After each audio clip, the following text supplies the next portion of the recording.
നമസ്കാരം. Middle east വാർത്തകളിലേക്ക് സ്വാഗതം. ആദ്യം നോക്കാം പ്രധാന തലക്കെട്ടുകൾ.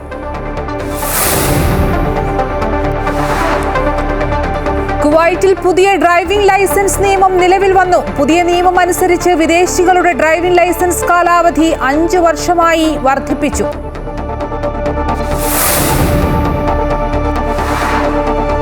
ബിജെപിക്ക് കേരളത്തിൽ പുതിയ നായകൻ. രാജീവ് ചന്ദ്രശേഖർ അധ്യക്ഷനാകും. ഔദ്യോഗിക പ്രഖ്യാപനം നാളെ. പൂർണ്ണ പിന്തുണയെന്ന് സംസ്ഥാന നേതാക്കൾ.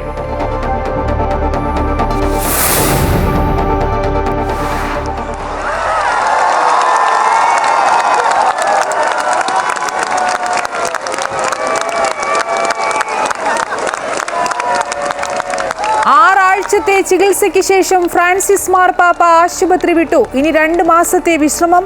ജമേലി ആശുപത്രിയിൽ നിന്ന് വിശ്വാസികളെ കൈവീശി അഭിസംബോധന ചെയ്തു. എല്ലാവർക്കും നന്ദിയെന്ന് മാർപ്പാപ്പ. മയക്കുമരുന്ന് വ്യാപനം തടയുന്നതിനുള്ള ഓപ്പറേഷൻ ഡി ഹണ്ട് ആരംഭിച്ച് 1 മാസം പിന്നിടുമ്പോൾ അറസ്റ്റിലായത് 7307 പേർ. കൊല്ലത്ത് പിടിയിലായ അനില രവീന്ദ്രൻ മയക്കുമരുന്ന് മാഫിയയിലെ പ്രധാനി. പോലീസിന് നിയന്ത്രിക്കാനാകാത്ത വിധം ലഹരി മാഫിയ ശക്തമാകുന്നു എന്ന് താമരശ്ശേരി രൂപതയുടെ സർക്കുലർ.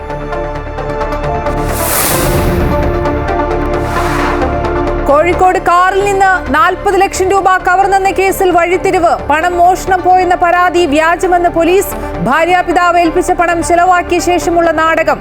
പരാതിക്കാരനായ റഹീസും 2 സുഹൃത്തുക്കളും അറസ്റ്റിൽ.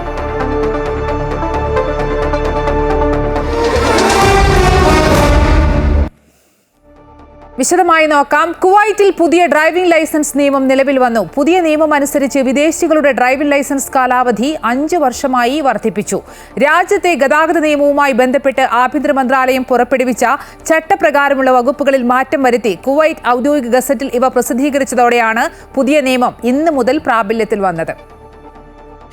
രാജ്യത്ത് പുതിയ നിയമപ്രകാരം വിവിധ ലൈസൻസുകളുടെ കാലാവധി, ഉപയോഗപരിധികൾ എന്നിവയിലാണ് മാറ്റം വരിക. വിദേശികളുടെ ഡ്രൈവിംഗ് ലൈസൻസ് കാലാവധി 5 വർഷമായി വർദ്ധിപ്പിച്ചു എന്നതാണ് ഇതിൽ പ്രധാനം. നിലവിൽ വിദേശികൾക്ക് ലൈസൻസ് ഉടമയുടെ താമസരേഖാ കാലാവധി അടിസ്ഥാനമാക്കിയാണ് ഇവ പുതുക്കി നൽകിയിരുന്നത്.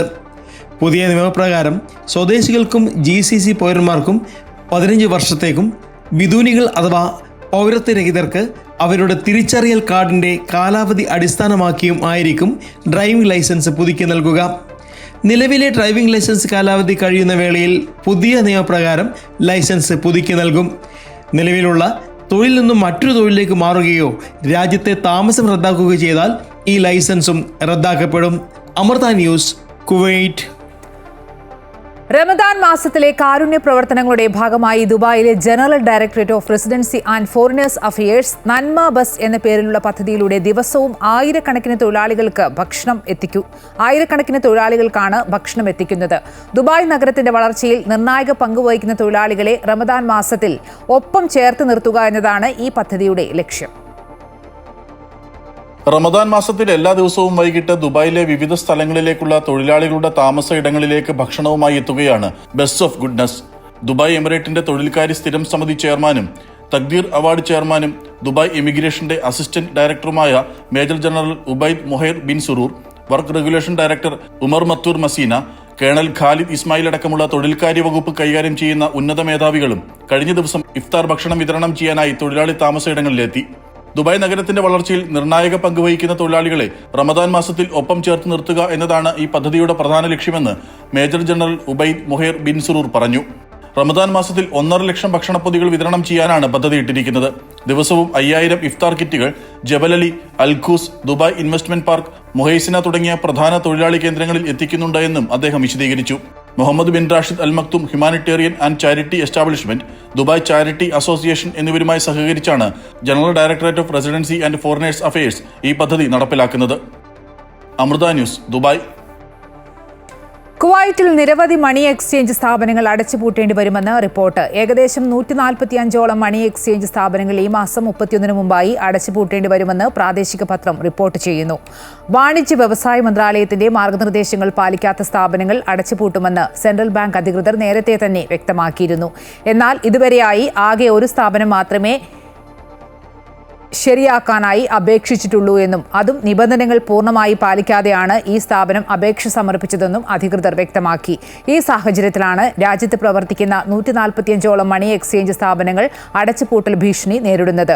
കള്ളപ്പണം വെളുപ്പിക്കൽ, ഭീകരപ്രവർത്തനങ്ങൾക്ക് ധനസഹായം കൈമാറൽ മുതലായ കുറ്റകൃത്യങ്ങൾ തടയുന്നതിന്റെ ഭാഗമായാണ് മണി എക്സ്ചേഞ്ച് സ്ഥാപനങ്ങളുടെ പ്രവർത്തനങ്ങൾക്ക് കുവൈറ്റ് സെൻട്രൽ ബാങ്ക് പുതിയ നിയന്ത്രണങ്ങൾ ഏർപ്പെടുത്തിയത്. മുതിർന്ന പൗരന്മാർ, ഭിന്നശേഷിക്കാർ തുടങ്ങിയ എല്ലാ വിഭാഗം ആളുകൾക്കും പ്രവേശന സൗകര്യം സുഗമമാക്കുന്നതിന്റെ ഭാഗമായി കെട്ടിടങ്ങൾക്ക് റേറ്റിംഗ് നിശ്ചയിച്ച് അബുദാബി നഗരസഭ. എല്ലാ വിഭാഗം ആളുകൾക്കും സുഗമമായി പ്രവേശന സൗകര്യം ഒരുക്കിയിട്ടുള്ള ഇടങ്ങൾ വർദ്ധിപ്പിക്കുക എന്നതാണ് സഹേൽ എന്ന പേരിലുള്ള റേറ്റിംഗ് കൊണ്ട് ഉദ്ദേശിക്കുന്നത്. പൊതു സ്വകാര്യ സ്ഥാപനങ്ങളുടെ പങ്കാളിത്തത്തോടെയാണ് പദ്ധതി നടപ്പിലാക്കുന്നത്. നിലവിലുള്ള കെട്ടിടങ്ങളിലും പൊതു ഇടങ്ങളിലും മുൻകാല പ്രാബല്യത്തോടെ പദ്ധതി നടപ്പാക്കുമെന്ന് അധികൃതർ അറിയിച്ചു. പൊതു ഇടങ്ങൾ, കെട്ടിടങ്ങൾ, കമ്മ്യൂണിറ്റികൾ എന്നിങ്ങനെ മൂന്നായി തരംതിരിച്ചാണ് റേറ്റിംഗ് നടപ്പാക്കുക. 2025 സാമൂഹ്യ വർഷമായി ആചരിക്കുന്നതിന്റെ കൂടി പശ്ചാത്തലത്തിലാണ് ഈ നടപടി. മക്കയിലെ തിരക്ക് കുറയ്ക്കുന്നതിന്റെ ഭാഗമായി ഉംറ തീർത്ഥാടകരുടെയും വിശ്വാസികളുടെയും വാഹനങ്ങൾ നിർത്തിയിടാൻ മക്ക നഗരത്തിനകത്ത് 6 പാർക്കിങ്ങുകൾ സജ്ജീകരിച്ചതായി സൗദി ട്രാഫിക് ഡയറക്ടറേറ്റ് അറിയിച്ചു. സ്വന്തം വാഹനങ്ങൾ ഇവിടങ്ങളിൽ നിർത്തി തീർത്ഥാടകർക്ക് പൊതുഗതാഗത സംവിധാനങ്ങളും ബസ് ഷട്ടിൽ സർവീസുകളും ഉപയോഗപ്പെടുത്തി ഹറമിലെത്തി ആരാധനാ കർമ്മങ്ങൾ നിർവഹിക്കാവുന്നതാണ്. ജംറ, ധഗം, അൽവബ്രർ, അമീർ, വിതബ്, കുദൈ, അൽ സാഹിർ, അൽ റുസൈഫ എന്നീ പാർക്കിങ്ങുകളാണ് തീർത്ഥാടകരുടെ വാഹനങ്ങൾ നിർത്തിയാൽ ബന്ധപ്പെട്ട വകുപ്പുകളുമായി ഏകോപനം നടത്തി നീക്കിവച്ചിരിക്കുന്നത്. റമദാൻ മാസത്തിൽ അവയവദാനത്തിന്റെ പ്രാധാന്യം ഓർമ്മിപ്പിച്ച് UAE ആരോഗ്യ രോഗപ്രതിരോധ മന്ത്രാലയം ജീവിതത്തിന്റെ സമ്മാനം നൽകൂ എന്ന സന്ദേശവുമായാണ് രാജ്യത്തെ പൗരന്മാരോടും താമസക്കാരോടും അവയവദാനത്തിന്റെ പ്രാധാന്യം മന്ത്രാലയം പങ്കുവയ്ക്കുന്നത്. UAEയുടെ അവയവദാന പദ്ധതിയായ ഹയാത്ത് വഴി ഇതിനകം 1200-ലേറെ അവയവം മാറ്റിവെക്കൽ ശസ്ത്രക്രിയകൾ പൂർത്തിയാക്കി കഴിഞ്ഞു. 32,000-ലേറെ ആളുകളാണ് അവയവദാനത്തിന് ഇതിനകം സന്നദ്ധത അറിയിച്ചത്. ഹയാത്തിന്റെ പ്രവർത്തനങ്ങൾ വിശദീകരിച്ചുകൊണ്ടും അവയവദാനത്തിന്റെ പ്രസക്തി ബോധ്യപ്പെടുത്തുന്നതിനുമായി UAE ആരോഗ്യ രോഗപ്രതിരോധ മന്ത്രാലയം റമദാൻ മജ്ലിസുകൾ സംഘടിപ്പിച്ചു. ആരോഗ്യവകുപ്പിലെ അസിസ്റ്റന്റ് അണ്ടർ സെക്രട്ടറി ഡോക്ടർ അമീൻ ഹുസൈൻ അൽ അമിരി, അവയവദാനത്തിനായുള്ള ദേശീയ സമിതിയുടെ ചെയർമാൻ ഡോക്ടർ അലി അബ്ദുൽ കരീം അൽ ഒബൈദ് അലി തുടങ്ങിയ പ്രമുഖ വ്യക്തികൾ റമദാൻ മജ്ലിസുകളിൽ പങ്കെടുത്തു.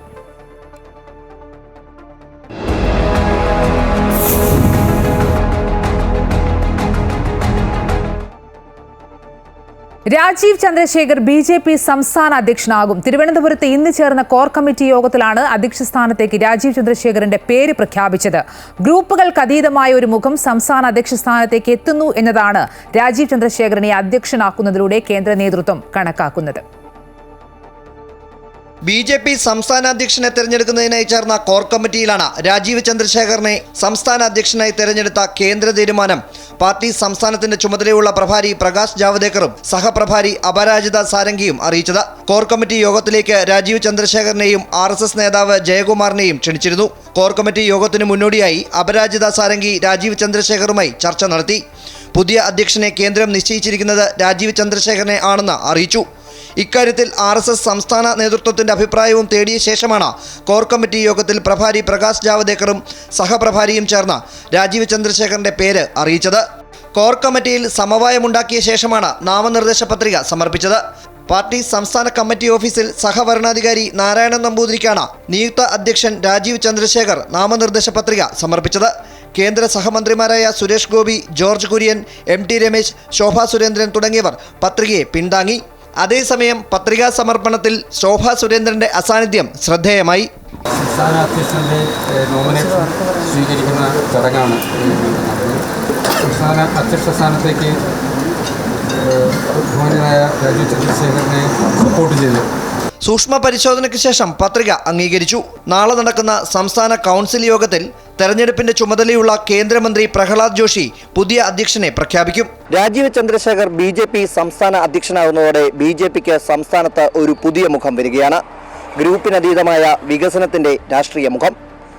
രജിത് കുമാർ, അമൃത ന്യൂസ്, തിരുവനന്തപുരം. കൃത്യമായി സംഘടനാ തെരഞ്ഞെടുപ്പ് നടത്തുന്ന കേരളത്തിലെ ഏക പാർട്ടി BJP എന്ന് K സുരേന്ദ്രൻ. അധ്യക്ഷനെ പ്രഖ്യാപിക്കേണ്ടത് വരണാധികാരിയാണെന്നും K സുരേന്ദ്രൻ തിരുവനന്തപുരത്ത് പറഞ്ഞു. ഔദ്യോഗികമായി പറയേണ്ടത് സംസ്ഥാന വരണാധികാരിയാണ്. ഒഫീഷ്യലി എനിക്ക് ഇത്തരം കാര്യങ്ങൾ പറയാനുള്ള ഞാൻ പറയേണ്ട ആളല്ല. ഭാരതീയ ജനതാ പാർട്ടി മാത്രമാണ് ഇത്തരത്തിൽ സമയാസമയങ്ങളിൽ കൃത്യമായ ഇടവേളകളിൽ പാർട്ടിയുടെ ബൂത്ത് തലം മുതൽ അഖിലേന്ത്യാ തലം വരെയുള്ള പുനഃസംഘടന പൂർത്തിയാക്കുന്നത്. രാജീവ് ചന്ദ്രശേഖരെ ഏകകണ്ഠമായാണ് തെരഞ്ഞെടുത്തതെന്ന് ശോഭാ സുരേന്ദ്രൻ. നേതൃമാറ്റം ആവശ്യമാണ്. രാജീവ് ചന്ദ്രശേഖർ വരുന്നതിൽ സന്തോഷമുണ്ട്. പാർട്ടിയിൽ കഴിവ് തെളിയിച്ച ആളാണ് രാജീവ് ചന്ദ്രശേഖർ എന്നും പൂർണ്ണ പിന്തുണയെന്നും ശോഭാ സുരേന്ദ്രൻ പ്രതികരിച്ചു. അദ്ദേഹം പുതിയ ആളാണോ? അദ്ദേഹം ഒരു കേന്ദ്രമന്ത്രിയായിരുന്നിട്ടുണ്ട്. അദ്ദേഹത്തിൻ്റെ കൃത്യമായിട്ടുള്ള പ്രവർത്തനങ്ങൾ ആ സമയത്ത് കേന്ദ്ര ഗവൺമെൻറ്റുമായി ബന്ധപ്പെട്ടുകൊണ്ട് അദ്ദേഹം പ്രവർത്തിച്ച് തെളിയിച്ച് കാണിച്ചിട്ടുണ്ട്. അതിനെ തുടർന്ന് ഇവിടെ തിരുവനന്തപുരത്ത് എല്ലാ വ്യക്തികൾക്കിടയിലും പ്രവർത്തിച്ചുകൊണ്ട് തെരഞ്ഞെടുപ്പിൽ വളരെ കുറഞ്ഞ വോട്ടിന് അദ്ദേഹം പരാജയപ്പെട്ടു പോയിട്ടുള്ള ഒരാളാണ്. അദ്ദേഹത്തിന് അങ്ങനെ ഒരു പുതുമയുമില്ല എന്നുള്ളതാണ്. അദ്ദേഹം വളരെ കൃത്യതയോടുകൂടി തന്നെ ഭാരതീയ ജനതാ പാർട്ടിയെ ശക്തമായിട്ട് മുന്നോട്ട് നയിക്കും. സംസ്ഥാന അധ്യക്ഷ സ്ഥാനത്തേക്ക് രാജീവ് ചന്ദ്രശേഖരനെ തെരഞ്ഞെടുത്തത് ഒറ്റക്കെട്ടായാണെന്ന് വി മുരളീധരൻ. വർഷങ്ങളായി ജനങ്ങളുമായി ബന്ധപ്പെടുന്ന ആളാണ് രാജീവ് ചന്ദ്രശേഖർ. അദ്ദേഹത്തിന്റെ കാര്യത്തിൽ ആശങ്ക വേണ്ട. രാജീവ് ചന്ദ്രശേഖരന്റെ സാങ്കേതിക മാനേജ്മെന്റിലെ വൈദഗ്ധ്യം BJPക്ക് ഗുണമാകുമെന്നും വി മുരളീധരൻ വ്യക്തമാക്കി. നിങ്ങൾ ഏകകണ്ഠമായിട്ട് തീരുമാനമെടുത്തു. അത് നയിക്കാൻ ഓരോ കാലത്ത് പാർട്ടിയുടെ പൊതു താല്പര്യം പരിഗണിച്ചുകൊണ്ടുള്ള ഒരാളെ തീരുമാനിക്കും. അത് ഞങ്ങൾക്ക് കൂടി തന്നെയാണ് തീരുമാനിച്ചത്.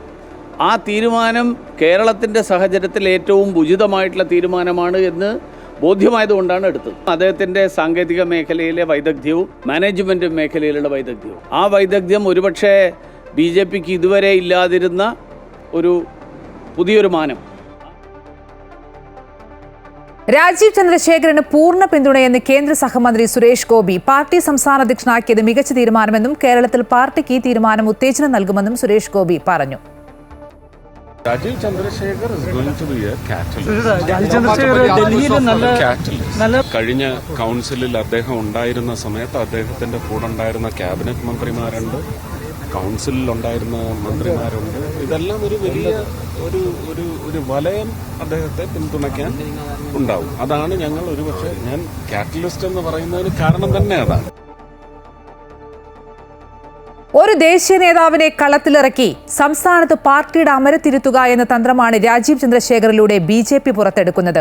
കാലങ്ങളോളം കേരള ഘടകത്തിൽ BJP നേരിട്ടുകൊണ്ടിരിക്കുന്ന വിഭാഗീയതയും ചേരിപ്പോരും ഒരു പരിധിവരെ അവസാനിപ്പിക്കാൻ രാജീവ് ചന്ദ്രശേഖറിലൂടെ കഴിയുമെന്നും ദേശീയ നേതൃത്വം കണക്കുകൂട്ടുന്നു. പക്ഷേ മലയാളിയെങ്കിലും കേരളവുമായി അത്ര കണ്ട് ബന്ധമില്ലാത്ത ഈ പാലക്കാട്ടുകാരന് ഇടത് വലത് അധികായന്മാർക്കൊപ്പം തന്ത്രങ്ങളും കരുക്കളും നീക്കുക എന്നതാകും ഇനിയുള്ള രാഷ്ട്രീയ വെല്ലുവിളി. വ്യവസായ പ്രമുഖൻ എന്ന നിലയിലായിരുന്നു രാജീവ് ചന്ദ്രശേഖറെ എല്ലാവരും അറിഞ്ഞു തുടങ്ങിയത്. പിന്നീട് BJP രാഷ്ട്രീയത്തിലൂടെ കളം പിടിച്ചു. 2006 കർണാടകയിൽ നിന്നുമുള്ള രാജ്യസഭാംഗമായപ്പോൾ 2024 വരെയും ആ പദവി തുടർന്നു. രാജ്യസഭാംഗമായിട്ട് കൂടി 2020 വരെയും മലയാളികൾക്ക് അത്ര കണ്ട് സുപരിചിതനായിരുന്നില്ല രാജീവ് ചന്ദ്രശേഖർ. ഇതിനിടെ രണ്ടാം മോദി സർക്കാരിൽ കേന്ദ്ര സഹമന്ത്രിയായതോടെ രാജീവ് ചന്ദ്രശേഖർ എന്ന മലയാളിയായ കേന്ദ്ര സഹമന്ത്രിയെ കേരള രാഷ്ട്രീയം സജീവമായി നിരീക്ഷിക്കാൻ തുടങ്ങി. 2021 മുതൽ 2024 വരെയായിരുന്നു കേന്ദ്ര IT സഹമന്ത്രി പദവി. എന്നാൽ ലോക്സഭാ തെരഞ്ഞെടുപ്പ് വരെയും കേരളവുമായി നേരിട്ടുള്ള ബന്ധം അത്രത്തോളം ഉണ്ടായിരുന്നുമില്ല. ലോക്സഭാ തെരഞ്ഞെടുപ്പിൽ സംസ്ഥാനത്ത് BJPയുടെ A ക്ലാസ് മണ്ഡലമായ തിരുവനന്തപുരത്ത് ശശി തരൂർ എന്ന വിശ്വപൗരന്റെ തേരോട്ടത്തിന് തടയിടാൻ മറ്റൊരു വിശ്വപൗരനായി രാജീവ് ചന്ദ്രശേഖറെ BJP കളത്തിലിറക്കി. കേരളവുമായി അത്രത്തോളം ബന്ധമില്ലാത്ത ദേശീയ നേതാവിനെ മലയാളി ആയതുകൊണ്ട് മാത്രം തലസ്ഥാന നഗരം സ്വീകരിക്കുമോ എന്ന ആശങ്ക തുടക്കം മുതൽ എല്ലാവരും പങ്കുവച്ചു. എന്നാൽ എല്ലാ കണക്കുകൂട്ടലും തെറ്റിച്ച് വളരെ ചുരുങ്ങിയ ദിവസത്തിനുള്ളിൽ തിരുവനന്തപുരം ലോക്സഭാ മണ്ഡലം രാജീവ് ചന്ദ്രശേഖറെ 3.5 ലക്ഷത്തോളം വോട്ടുകൾ നൽകി നെഞ്ചിലേറ്റി. ശശി തരൂരിന്റെ ജനകീയത വെറും 15,000-ഓളം ഭൂരിപക്ഷമാക്കി വിറപ്പിച്ചു നിർത്താൻ രാജീവ് ചന്ദ്രശേഖറിലൂടെ കരുക്കൾ നീക്കിയ BJP ദേശീയ നേതൃത്വത്തിന് കഴിഞ്ഞു. ആ തന്ത്രങ്ങൾ തന്നെയാണ് ഇപ്പോൾ സംസ്ഥാന അധ്യക്ഷ പദവിയിലേക്കും അവരോധിക്കുന്നത്. ഏറ്റവും നിർണായകമായ തദ്ദേശ നിയമസഭാ തെരഞ്ഞെടുപ്പുകൾക്ക് മാസങ്ങൾ മാത്രം ബാക്കി നിൽക്കെ രാജീവ് ചന്ദ്രശേഖർ എന്ന BJPയുടെ വിശ്വപൗരന് സംസ്ഥാനത്തെ അമരത്തിരുന്ന് പാർട്ടിയെ നയിക്കുക എന്ന ഭാരിച്ച ഉത്തരവാദിത്തമാണ് നേതൃത്വം ഏൽപ്പിച്ചിരിക്കുന്നത്. സംസ്ഥാന രാഷ്ട്രീയത്തിൽ ഇടതുവലതു മുന്നണികൾ BJPയെ ഭയന്നു തുടങ്ങിയ കാലത്താണ് മുന്നണി രാഷ്ട്രീയത്തിൽ നിർണായക ശക്തിയായി മാറാൻ രാജീവ് ചന്ദ്രശേഖറിലൂടെ കഴിയുമെന്ന ആത്മവിശ്വാസം പാർട്ടി പുറത്തെടുക്കുന്നത്. അമൃത ന്യൂസ്, തിരുവനന്തപുരം. സ്നേഹത്തിന്റെയും ഐക്യദാർഢ്യത്തിന്റെയും ഒരുമയുടെയും കൂട്ടായ്മ മലബാർ അടുക്കള സംഘടിപ്പിച്ച ഇഫ്താർ വിരുന്ന് ജിദ്ദയിലെ അൽഹുദ ഓഡിറ്റോറിയത്തിൽ സംഘടിപ്പിച്ചു. ജിദ്ദ സമൂഹത്തിലെ വിവിധ തുറകളിലെയും വ്യക്തിത്വങ്ങൾ, സാംസ്കാരിക മേഖലകളിലെ പ്രമുഖർ, ബിസിനസ് പ്രമുഖർ ഇഫ്താറിൽ പങ്കെടുത്തു. മലബാർ അടുക്കളയുടെ മെമ്പർമാരായ വനിതകൾ തയ്യാറാക്കിയ വിഭവങ്ങൾ, സ്നാക്സുകൾ, വീട്ടമ്മമാരുടെ പാചകവിദ്യ എന്ന കലയെയും സാമൂഹിക സംരംഭങ്ങളിലേക്കുള്ള പ്രതിബദ്ധതയും വിളിച്ചറിയിക്കുന്നതിനായിരുന്നു ജിദ്ദ മലബാർ അടുക്കള കോർഡിനേറ്റർ കുബ്ര ലത്തീഫ്, എക്സിക്യൂട്ടീവ് അംഗങ്ങളായ ഷംസീറ, ഷബാന, സാഹിറ സബാദ്, ആഷിക, ഷബ്രീന, ഹസീന, മുന്താസ്, സുറുമി, ഫൈസ, ജബു ജബാർ എന്നിവർ പരിപാടിക്ക് നേതൃത്വം നൽകി. ജിദ്ദ മലപ്പുറം ജില്ലാ KMCC ഇഫ്താർ സംഗമവും ആദരവും സംഘടിപ്പിച്ചു. ജിദ്ദ ഖാലിദ് ബിൻ വലീദ് സ്ട്രീറ്റിലെ എലഗൻസ് പാർക്കിൽ സംഘടിപ്പിക്കപ്പെട്ട ഇഫ്താർ സംഗമത്തിൽ 2000-ഓളം ആളുകൾ പങ്കെടുത്തു. ചടങ്ങിൽ വേൾഡ് KMCC പ്രഥമ പ്രസിഡന്റായി തെരഞ്ഞെടുക്കപ്പെട്ട KP മുഹമ്മദ് കുട്ടിയെ ഗൗണും തലപ്പാവും അണിയിച്ച് ആദരിച്ചു. പ്രസിഡന്റ് ഇസ്മായിൽ മുണ്ടുപറമ്പ് അധ്യക്ഷനായിരുന്നു. നിസാം അമ്പാട് ചടങ്ങ് ഉദ്ഘാടനം ചെയ്ത യോഗത്തിൽ KPCC general secretary Aryadan Shoukath മുഖ്യാതിഥിയായി പങ്കെടുത്ത് സംസാരിച്ചു. അബൂബക്കർ അരിമ്പ്ര, TMA റഹൂഫ്, നാണി ഇസഹാഖ് മാസ്റ്റർ, ഇല്യാസ് കല്ലിങ്ങൽ, സയ്യിദ് ഉബൈദുള്ള തങ്ങൾ എന്നിവർ സംസാരിച്ചു. ചടങ്ങിൽ ലഹരി വിരുദ്ധ പ്രതിജ്ഞയും സുരക്ഷാ ആനുകൂല്യ വിതരണവും ചെയ്തു. അഷ്റഫ് മുല്ലപ്പള്ളി പ്രതിജ്ഞ ചൊല്ലിക്കൊടുത്തു. ഫ്രാൻസിസ് മാർപ്പാപ്പ ആശുപത്രി വിട്ടു. റോമിലെ ജമേലി ആശുപത്രിയുടെ ജനാലയ്ക്കരികിലെത്തിയ വിശ്വാസികളെ അഭിവാദ്യം ചെയ്ത ശേഷം വത്തിക്കാനിലേക്ക് പോയി. പ്രാർത്ഥനകൾക്ക് നന്ദിയെന്ന് മാർപ്പാപ്പ പറഞ്ഞു.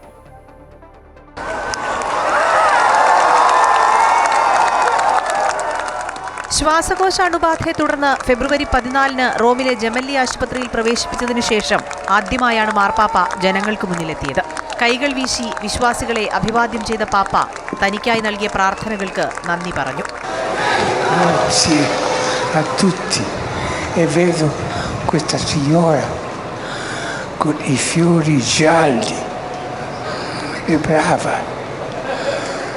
നൂറുകണക്കിന് വിശ്വാസികളാണ് ആശുപത്രിക്ക് മുന്നിൽ മാർപ്പാപ്പയെ കാണാനായി എത്തിയത്. ആഹ്ലാദാരവങ്ങളോടെ ജനങ്ങൾ പാപ്പയെ വരവേറ്റു. 2 ശ്വാസകോശങ്ങളെയും ബാധിച്ച നിമോണിയ ഭേദമായെങ്കിലും 2 മാസത്തെ പൂർണ്ണ വിശ്രമമാണ് ഡോക്ടർമാർ നിർദ്ദേശിച്ചിട്ടുള്ളത്. വത്തിക്കാനിലെ ഔദ്യോഗിക വസതിയായ സാന്താമർത്തയിൽ ഡോക്ടർമാരുടെ നിരീക്ഷണത്തിൽ ഓക്സിജൻ തെറാപ്പി ഉൾപ്പെടെയുള്ള ചികിത്സകൾ തുടരും. സന്ദർശകർക്ക് നിയന്ത്രണമുണ്ടാകും. ഏപ്രിൽ 8 വത്തിക്കാനിലെ വസതിയിൽ ചാൾസ് രാജാവിന് കൂടിക്കാഴ്ചയ്ക്ക് സമയം അനുവദിച്ചിട്ടുണ്ട്. വിശുദ്ധവാര ചടങ്ങുകളിൽ ഉൾപ്പെടെ മാർപ്പാപ്പ പങ്കെടുക്കുമോ എന്നതിൽ വ്യക്തതയില്ല. News desk Amrita TV. Operation D hunt 1 മാസം പിന്നിടുമ്പോൾ സംസ്ഥാനത്ത് 7038 കേസുകളും 7307 പേരുടെ അറസ്റ്റും രേഖപ്പെടുത്തി. മയക്കുമരുന്നുകളുടെ വിപണനവും ഉപയോഗവും തടയുന്നതിന്റെ ഭാഗമായാണ് ഓപ്പറേഷൻ ഡി ഹണ്ട് പരിശോധന തുടരുന്നത്. കഴിഞ്ഞ ദിവസം മാത്രം 2288 പേരെ പരിശോധനയ്ക്ക് വിധേയമാക്കി. ലഹരി വസ്തുക്കളുടെയും MDMA ഉൾപ്പെടെയുള്ള രാസലഹരി മരുന്നുകളുടെയും ഉപയോഗവും വിപണനവും ഇതുമൂലമുണ്ടാകുന്ന അതിക്രമങ്ങൾ തടയുന്നതിനുമാണ് സംസ്ഥാനത്തെ പോലീസിന്റെ നേതൃത്വത്തിൽ operation D hunt special drive ആരംഭിച്ചത്. ഇത് 1 മാസം പിന്നിടുമ്പോൾ 70277 പേരെയാണ് പരിശോധനയ്ക്ക് വിധേയമാക്കിയത്. 7038 കേസുകൾ രജിസ്റ്റർ ചെയ്യുകയും 7307 പേരുടെ അറസ്റ്റ് രേഖപ്പെടുത്തുകയും ചെയ്തു. 3 കിലോ MDMA, 462 കിലോ കഞ്ചാവ്, 5132 എണ്ണം കഞ്ചാവ് ബീഡി എന്നിവ പിടിച്ചെടുത്തിട്ടുണ്ട്. കഴിഞ്ഞ ദിവസം സംസ്ഥാന വ്യാപകമായി നടത്തിയ സ്പെഷ്യൽ ഡ്രൈവിൽ മയക്കുമരുന്ന് വിൽപ്പനയിൽ ഏർപ്പെട്ടതായി സംശയിക്കുന്ന 2288 പേരെ പരിശോധനയ്ക്ക് വിധേയമാക്കി. ഇതിൽ 207 കേസുകൾ രജിസ്റ്റർ ചെയ്യുകയും 214 പേരുടെ അറസ്റ്റ് രേഖപ്പെടുത്തുകയും ചെയ്തു. സ്ഥിരമായി മയക്കുമരുന്ന് ഇടപാടുകൾ നടത്തുന്നവരുടെ ഡേറ്റാ ബാങ്ക് തയ്യാറാക്കി നിരീക്ഷണം നടത്താനാണ് തീരുമാനം. ക്രമസമാധാന വിഭാഗം ADGP മനോജ് എബ്രഹാമിന്റെ നേതൃത്വത്തിൽ റേഞ്ച് അടിസ്ഥാനത്തിലുള്ള NDPS കോർഡിനേഷൻ സെല്ലും ജില്ലാ പോലീസ് മേധാവിമാരും ചേർന്നാണ് ഓപ്പറേഷൻ ഡി ഹണ്ട് നടത്തുന്നത്. സ്പെഷ്യൽ ഡ്രൈവ് ആരംഭിച്ചതോടെ ലഹരി വസ്തുക്കളുടെ വിപണനവും ഉപയോഗവും സംസ്ഥാനത്ത് കുറഞ്ഞതായാണ് വിലയിരുത്തൽ. അമൃത ന്യൂസ്, തിരുവനന്തപുരം. കൊച്ചി സിറ്റിയിൽ ലഹരി പരിശോധന കർശനമാക്കി പോലീസ്. മയക്കുമരുന്ന് വിൽപ്പനയ്ക്കും ഉപയോഗത്തിനുമെതിരെ കഴിഞ്ഞ ദിവസം 36 കേസുകൾ രജിസ്റ്റർ ചെയ്തു. മദ്യപിച്ച് വാഹനം ഓടിച്ചതിന് 191 കേസുകളും അബ്കാരി ആക്ട് പ്രകാരം 31 കേസുകളും എടുത്തു. അതേസമയം വ്യാജ കുറിപ്പടി ഉണ്ടാക്കി ലഹരിമരുന്ന് വാങ്ങിയിരുന്ന 2 പേരെ പരിശോധനയിൽ പിടികൂടി. കളമശ്ശേരി പോളിടെക്നിക്കിൽ നിന്ന് കഞ്ചാവ് കണ്ടെത്തിയ സംഭവത്തോടെ എറണാകുളം ജില്ലയിൽ വ്യാപകമായ പരിശോധനയാണ് പോലീസ് നടത്തുന്നത്. രാത്രികാലങ്ങളിലാണ് പരിശോധന കർശനമാക്കുന്നത്. നിരത്തുകളിൽ മദ്യപിച്ച് വാഹനമോടിക്കുന്നവരടക്കം പരിശോധനയിൽ കുടുങ്ങുന്നുണ്ട്. കഴിഞ്ഞ ദിവസം നടത്തിയ പരിശോധനയിൽ ലഹരിമരുന്ന് വാങ്ങാൻ വ്യാജക്കുറിപ്പടിയുണ്ടാക്കിയ 2 പേരെ പോലീസ് അറസ്റ്റ് ചെയ്തു. പറവൂർ സ്വദേശികളായ നിക്സൺ ദേവസ്യ, സനൂപ് വിജയൻ എന്നിവരാണ് പിടിയിലായത്. വ്യാജക്കുറിപ്പടിയുണ്ടാക്കി ലഹരിമരുന്നുകൾ വാങ്ങിക്കൂട്ടിയതിലാണ് നടപടി. ഇവരിൽ നിന്ന് ഡോക്ടറുടെ വ്യാജക്കുറിപ്പടിയും സീലും പിടിച്ചെടുത്തിട്ടുണ്ട്. ഉപയോഗിക്കാനും വിൽക്കാനും വേണ്ടിയാണ് ഇവർ മരുന്ന് വാങ്ങിക്കൂട്ടിയതെന്നാണ് കണ്ടെത്തൽ. ഇവർ സ്കൂൾ, കോളേജ് വിദ്യാർത്ഥികൾക്കിടയിലും ഗുളികകൾ വിൽപ്പന നടത്തിയിരുന്നു. ആരോഗ്യത്തിന് അത്യന്തം വിനാശകാരിയായ നൈട്രോസെപാം ഗുളികകളുടെ വലിയ ശേഖരമാണ് ഇവരിൽ നിന്നും പിടികൂടിയത്. മനോരോഗികൾ അക്രമാസക്തരാകുമ്പോൾ ഇവരെ മയക്കിക്കിടത്താൻ ഉപയോഗിക്കുന്നതാണ് ഈ ഗുളികകൾ. അപൂർവമായി മാത്രം മെഡിക്കൽ സ്റ്റോറുകളിൽ ലഭിക്കുന്ന ഗുളികകളാണ് ഇവ. അമൃത ന്യൂസ്, കൊച്ചി. കൊല്ലം ശക്തികുളങ്ങരയിൽ ജനനേന്ദ്രിയത്തിലും കാറിലുമായി 96 ഗ്രാം MDMA ഒളിപ്പിച്ചു കടത്തിയ കേസിൽ പിടിയിലായ പ്രതി അനില രവീന്ദ്രൻ മയക്കുമരുന്ന് മാഫിയയിലെ പ്രധാനിയെന്ന് പോലീസ്. അനില ബംഗളൂരുവിൽ നിന്ന് MDMA എത്തിച്ചത് കൊല്ലം നഗരത്തിലെ വിതരണക്കാരന് കൈമാറാണെന്ന സൂചനകൾ പോലീസിന് ലഭിച്ചു. കർണാടകയിൽ നിന്നും അനില MDMA എത്തിച്ചത് കൊല്ലം നഗരത്തിലെ വിതരണക്കാരന് കൈമാറാനാണെന്ന സൂചനകളാണ് പോലീസിന് ലഭിച്ചത്. ലഹരിമരുന്ന് കച്ചവടം നടത്തുന്നതിൽ പ്രധാനിയാണ് പോലീസ് പേരുവിവരം വെളിപ്പെടുത്താത്ത വിതരണക്കാരൻ. വിദ്യാർത്ഥികളെ അടക്കം ലക്ഷ്യമിട്ട് ലഹരിമരുന്ന് കച്ചവടം നടത്തുന്ന ഇയാളെക്കുറിച്ച് പോലീസിന് വ്യക്തമായ വിവരം ലഭിച്ചു കഴിഞ്ഞു. റിമാൻഡിൽ കഴിയുന്ന പ്രതി അനില രവീന്ദ്രനെ വിശദമായ ചോദ്യം ചെയ്യലിനായി കസ്റ്റഡിയിൽ വാങ്ങും. നിരവധി ഇടനിലക്കാരെ സൃഷ്ടിച്ചാണ് അനില ലഹരി കച്ചവടം നടത്തിവന്നിരുന്നതെന്നും പോലീസ് കണ്ടെത്തിയിട്ടുണ്ട്. കൊച്ചിയിൽ MDMA കേസിൽ ജാമ്യത്തിലിറങ്ങിയായിരുന്നു അനില വീണ്ടും ലഹരിക്കടത്ത് നടത്തിവന്നിരുന്നത്. വിദ്യാർത്ഥികളെ ലക്ഷ്യമിട്ട് ലഹരി കച്ചവടം നടത്തിയ കേസിൽ 2021 അനില പിടിയിലായത്. അന്ന് തനിക്കൊന്നിലും പങ്കില്ലെന്നായിരുന്നു ഹൈക്കോടതിയിൽ ജാമ്യത്തിനായുള്ള അപേക്ഷയിൽ അനില പറഞ്ഞിരുന്നത്. പഴയ കേസിലെ ജാമ്യവ്യവസ്ഥ ലംഘനവും ഈ അറസ്റ്റോടെ സംഭവിച്ചിരിക്കുന്നതിനാൽ ജാമ്യം റദ്ദാക്കാൻ ഉള്ള നീക്കവും പോലീസ് തുടങ്ങിക്കഴിഞ്ഞു. കൊല്ലം നഗരത്തിലേക്ക് വൻതോതിൽ ലഹരി എത്തുന്നതായുള്ള രഹസ്യവിവരമായിരുന്നു അനിലയെ പിടികൂടാൻ സഹായകമായത്. സിറ്റി പോലീസ് കമ്മീഷണർ കിരൺ നാരായണന്റെ മേൽനോട്ടത്തിലാണ് അന്വേഷണം. അമൃത ന്യൂസ്, കൊല്ലം. സംസ്ഥാന സർക്കാരിനെ രൂക്ഷമായി വിമർശിച്ച് താമരശ്ശേരി രൂപത. Justice JB Koshy commission report പുറത്തുവരാത്തതിന് പിന്നിൽ സ്ഥാപിത താൽപര്യങ്ങളുണ്ടെന്ന് സർക്കുലർ. കേരള പോലീസ് സംവിധാനത്തിന് നിയന്ത്രിക്കാൻ കഴിയാത്ത വിധത്തിൽ ലഹരി മാഫിയ കേരളത്തിൽ ശക്തമാകുന്നുവെന്നും വിമർശനമുണ്ട്. അതേസമയം പ്രായപൂർത്തിയാകാത്തവരുടെ ഗുണ്ടാസംഘങ്ങൾ ലഹരിയിൽ അക്രമം നടത്തുമ്പോൾ അധികാരികളുടെ കണ്ണടഞ്ഞു തന്നെയാണെന്ന് കേരള കാത്തലിക് ബിഷപ്പ് കൗൺസിൽ മദ്യവിരുദ്ധ സമിതിയും വിമർശിച്ചു. ഏപ്രിൽ 5 കോഴിക്കോട് നടക്കുന്ന ക്രൈസ്തവ സമുദായ അവകാശ പ്രഖ്യാപന റാലിയുടെയും പൊതുസമ്മേളനത്തിന്റെയും ഭാഗമായി പുറത്തിറക്കിയ സർക്കുലറിലാണ് താമരശ്ശേരി രൂപത വിവിധ വിഷയങ്ങളിൽ സംസ്ഥാന സർക്കാരിനെ രൂക്ഷമായി വിമർശിക്കുന്നത്. പരിസ്ഥിതി നിയമങ്ങളെ സർക്കാർ ദുരുപയോഗം ചെയ്യുന്നതായും മനുഷ്യത്വരഹിതമായ വനനിയമങ്ങൾ കൊണ്ടുവരുന്നുവെന്നും സർക്കുലറിൽ പറയുന്നു. Justice KB Koshy commission report പുറത്തുവരാത്തതിന് പിന്നിൽ സ്ഥാപിത താൽപര്യങ്ങളാണെന്നും എയ്ഡഡ് നിയമനങ്ങൾ അട്ടിമറിക്കുന്നതായും വിമർശനമുണ്ട്. കേരള പോലീസ് സംവിധാനത്തിന് നിയന്ത്രിക്കാൻ കഴിയാത്ത വിധത്തിൽ ലഹരി മാഫിയ കേരളത്തിൽ ശക്തമാകുന്നുവെന്നും ആരോപണമുണ്ട്. അതേസമയം പ്രായപൂർത്തിയാകാത്തവരുടെ ഗുണ്ടാസംഘങ്ങൾ ലഹരിയിൽ അക്രമം നടത്തുമ്പോൾ അധികാരികളുടെ കണ്ണ് അടഞ്ഞു തന്നെയാണെന്ന രൂക്ഷ വിമർശനവുമായി കേരള കത്തോലിക് ബിഷപ്പ് കൗൺസിൽ മദ്യവിരുദ്ധ സമിതിയും രംഗത്തെത്തിയിട്ടുണ്ട്.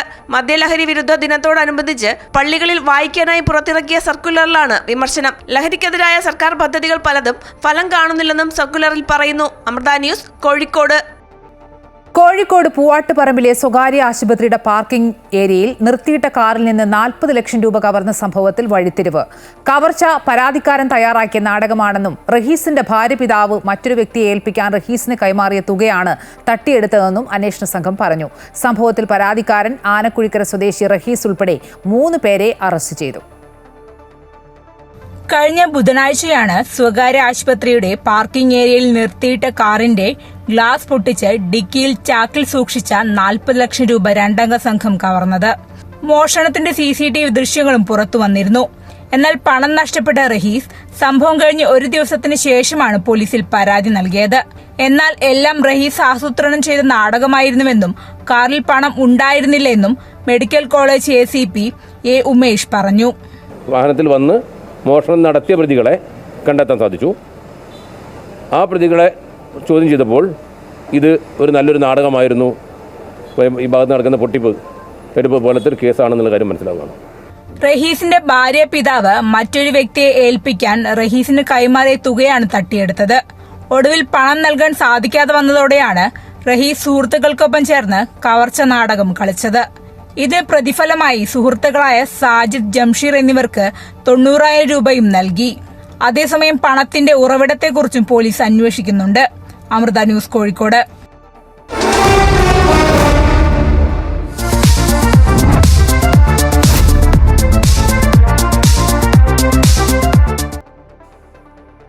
IPL-ൽ രാജസ്ഥാൻ റോയൽസിനെതിരെ സൺറൈസേഴ്സ് ഹൈദരാബാദിന് 44 റൺസിന്റെ വിജയം. സൺറൈസേഴ്സ് ഹൈദരാബാദിന്റെ 287 റൺസ് എന്ന കൂറ്റൻ സ്കോർ പിന്തുടർന്ന രാജസ്ഥാന് 242 റൺസ് എടുക്കാനേ സാധിച്ചുള്ളൂ. ഇഷാൻ കിഷന്റെ തകർപ്പൻ സെഞ്ചുറിയാണ് ഹൈദരാബാദിന് കരുത്തേകിയത്. 45 പന്തിൽ നിന്നാണ് ഇഷാൻ സെഞ്ചുറി നേടിയത്. ട്രാവിസ് ഹെഡ് 67 റൺസ് നേടി. 70 റൺസ് എടുത്ത ധ്രുവ് ജൂറലാണ് രാജസ്ഥാന്റെ ടോപ്പ് സ്കോറർ. സഞ്ജു 66 റൺസ് എടുത്തു. വോളിബോൾ കളിക്കളങ്ങളിൽ വിസിൽ മുഴക്കി ആവേശം നിറയ്ക്കുന്ന ഒരു ഇടുക്കിക്കാരനുണ്ട്. നെടുങ്കണ്ടം ബാലഗ്രാം സ്വദേശിയായ പനാമ തോമസ് എന്ന KT തോമസ്. 4 പതിറ്റാണ്ടിലധികമായി ഇദ്ദേഹം വോളിബോൾ മത്സരങ്ങൾ നിയന്ത്രിക്കുന്നു. 42 വർഷമായി വോളിബോൾ മത്സരക്കളത്തിൽ ഫൗളുകളും ടച്ചും ക്രോസും ബ്ലോക്ക് ഔട്ടുമെല്ലാം നിരീക്ഷിച്ച് വിസിലടിച്ച് മത്സരം നിയന്ത്രിക്കുകയാണ് പനാമ തോമസ്. വിസിൽ മുഴക്കി കളിക്കളത്തിൽ നിറയുന്ന ഈ റഫറി കേരളത്തിലെ മിക്ക വോളിബോൾ ആരാധകർക്കും പരിചിതനാണ്.